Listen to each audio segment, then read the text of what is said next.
real repercussions of the kiss are established immediately when Cliff shows up at Mindy's with a mariachi band and Morgan, because of course, to win her back. Danny ends up leaving not before Cliff tries to tip him for escorting Mindy back to her place, and Mindy then tries to break up with Cliff, who becomes significantly less likable in this episode. Honestly, I think they did him a little dirty in this episode. We were all on board with Mindy being with Danny. We didn't need to dislike Cliff.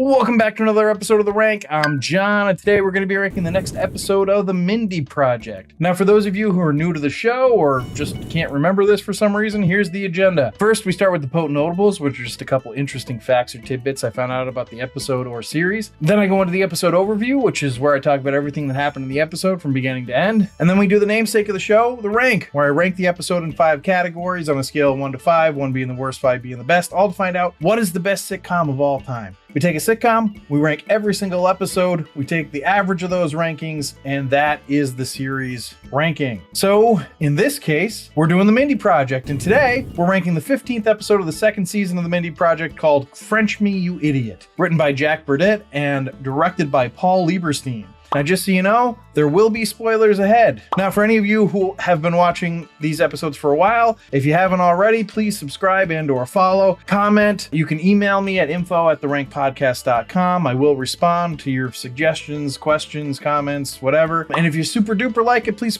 consider becoming a patron on our Patreon page at patreon.com/therankpodcast. All right, well, let's find out how this one is going to rank, starting with the potent notables. Potent notables.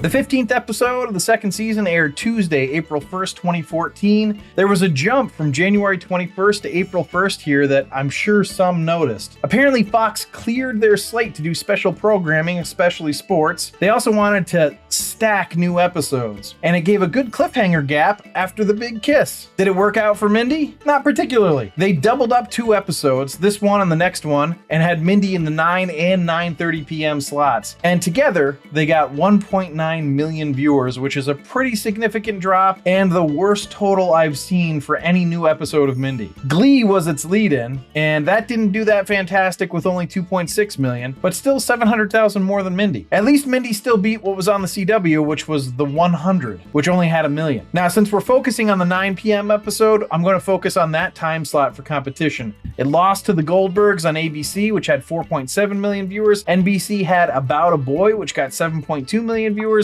And of course, CBS destroyed everybody with NCIS Los Angeles, which had 15.3 million viewers. What else did Mindy lose to? Amish Mafia on Discovery, Storage Wars on A&E, Dance Moms on Lifetime, and 19 Kids and Counting on TLC. And those are just the ones I know about. So pretty ugly for Mindy. All right, second and last potent notable is Mindy asked Ike Barinholtz to refrain from being, quote, like every other guy on TV who, when they get apart, instantly loses 50 pounds. I encourage you to be a bigger guy and maybe look like more of a real person, end quote. So he made an effort to gain some weight for the role. When asked how much he gained, he quickly answered, 22. I take my dog to the vet a lot because he's old and sick, and I always step on the scale when I'm there. Let's just say shirts that were once buttonable are no longer. I'm constantly being roasted by my wife. I'll get out of the shower and she'll be like, whoa. She has a rule that once I double her weight, we're done. We're not there yet, but if the show is lucky enough to go to a second season, I may be single. Well, obviously the show did go to a second season, but Ike is still married to his wife Erica Hansen at 16 years and counting, so go Ike. All right, those are the potent notables. Let's go to the episode overview. So back when this came out, avid watchers of the show had to wait 6 weeks from the moment of the kiss between Danny and Mindy to the repercussions. What do they start this first episode back with? The kiss between Danny and Mindy, naturally. Except this time we get a little more detail of the direct aftermath. Like Danny saying he'll count to 3, and if she doesn't kiss him back, then he'll go back to his seat in humiliation. But then he gets to 3 and ends up counting to 4, which was a really enjoyable bit. It worked for Mindy too, because she kisses him at 4. But kissing him back wasn't all she was prepared to do. She was ready to join the Mile High Club right then and there. I do enjoy that the romantic gestures and passion passionate moments in Mindy's life almost never end up being as romantic or passionate as she envisions them. To that point, the getting it on that she was hoping for in the airplane bathroom ended with Danny getting his arm caught in the sink and her hair being flushed down the toilet. And just as an aside, my first reaction to that was to pause it and look up how dangerous it would be to have your hair flushed like that, and I found it's really not that dangerous at all. Like, it would probably hurt, but it wouldn't like rip your hair out or anything. I was all sorts of ready to potent notable about it, or at least tear it up a little bit in the coherence portion of the ranking, but surprising nobody, the writers were smarter than me. Who would have thought? The real repercussions of the kiss are established immediately when Cliff shows up at Mindy's with a mariachi band and Morgan, because of course, to win her back. Danny ends up leaving not before Cliff tries to tip him for escorting Mindy back to her place, and Mindy then tries to break up with Cliff, who becomes significantly less likable in this episode. Honestly, I think they did him a little dirty in this episode. We were all on board with Mindy being with Danny. We didn't need to dislike Cliff, but I also get it. Anyway, she's unable to break up with him, which makes Danny avoid romantic contact with Mindy because his God would be against it. Now, what I remember is that it says you shouldn't covet your neighbor's wife, but I don't remember it saying anything about a girlfriend. Just saying. So this is the crux of the episode. It's Mindy ineffectually trying to break things off with Cliff, but the B story is Jeremy and Peter trying to nab the account of the Metropolitan Ballet Company. This is an interesting idea that OBs would be out there trying to convince women to let them look at their genitals. I don't honestly know if this kind of thing happens, but it just feels like it wouldn't. Either way, Jeremy loves ballet, as evidenced by the fact that he slept with most of the ballerinas, and Peter really doesn't. That's a really simple plot line, but really works as the B story for this, and it's such a typical sitcom formula, but there's a reason it's used a lot, because it's freaking funny. Peter was cracking me up with this little bit for the small amount of time that it was on the screen. But back to the breakup that just won't happen.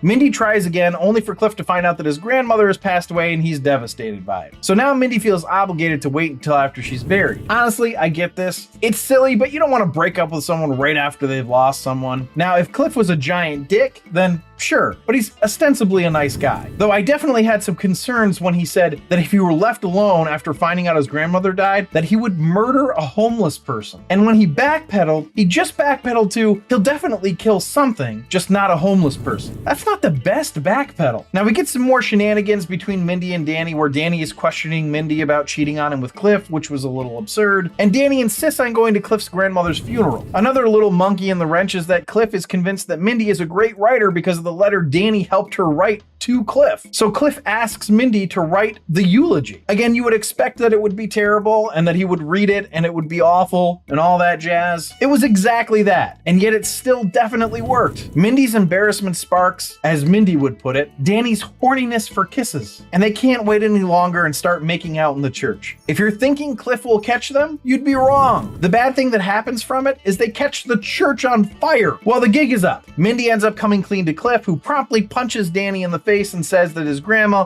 will haunt them because she holds a grudge. Cut to later that night, and they're making out at Mindy's apartment, and the bulb blows and they assume it's the ghost of Cliff's grandma. It made me wonder if they're going to prolong this by making them think they can't be together because it was an offense to God or Cliff's grandmother or something. But wondering what the next episode will bring doesn't make sense, because it's time to find out how this one ranked. Oh, rank.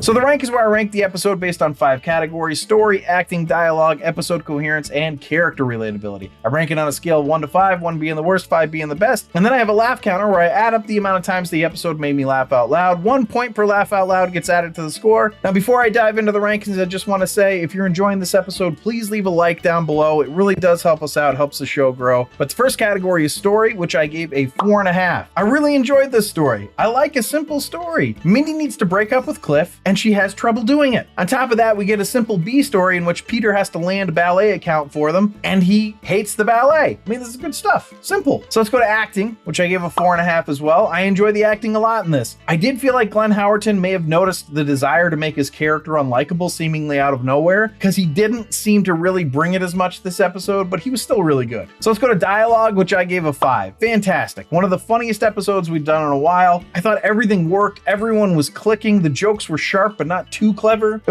was great. So let's go to episode coherence, which I gave a 4.25. So this one is slightly lower than the others, but that's because of the turn of Cliff's character. He was a nice, normal guy for his entire arc, but then he's suddenly going to murder homeless people, and he's making snide remarks about Mindy's eloquence. Also, and this wasn't necessarily him, but saying his grandmother was a racist and his motion to Mindy's face about it wasn't great. It would be fine if he had been a character like Josh or something, but this felt a little out of nowhere. Other than that, everything was great. So let's go to character relatability, which I gave a 4.5. I found everyone really relatable, other than the killing homeless people comment. And maybe I wouldn't have gone crazy at the ballet, like that seems a little crazy for anybody, but it was freaking hilarious. Anyway, those are really the only reasons it's not perfect. This was a fantastic episode in my opinion. Now, obviously it's gotten good rankings here. Now, with a decent laugh counter, it should put it up in probably the top 2 tiers, but this didn't just have a decent laugh counter, this had an incredible laugh counter. It got me 26 times. That puts the grand total up to 48.75 for this episode of the Mindy Project, which means it's in the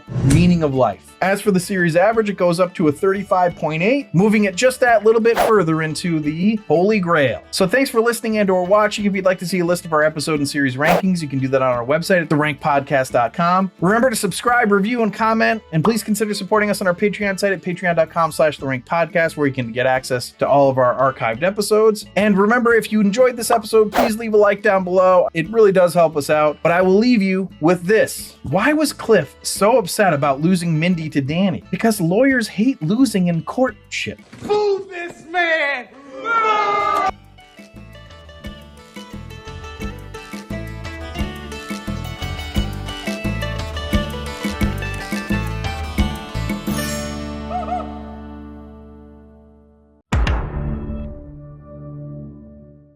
The real repercussions of the kiss are established immediately. Fuck. Cut! The real repercussions of the kiss are established immediately. Cut! Here we go. He's gonna, we're gonna be here a while. This is Antonio's favorite clip. I call it like I see it. The real repercussions of the kiss. Cut! The real repercussions. Cut! I can't fucking, okay. All right. Yes, we are gonna be here a while. Exactly.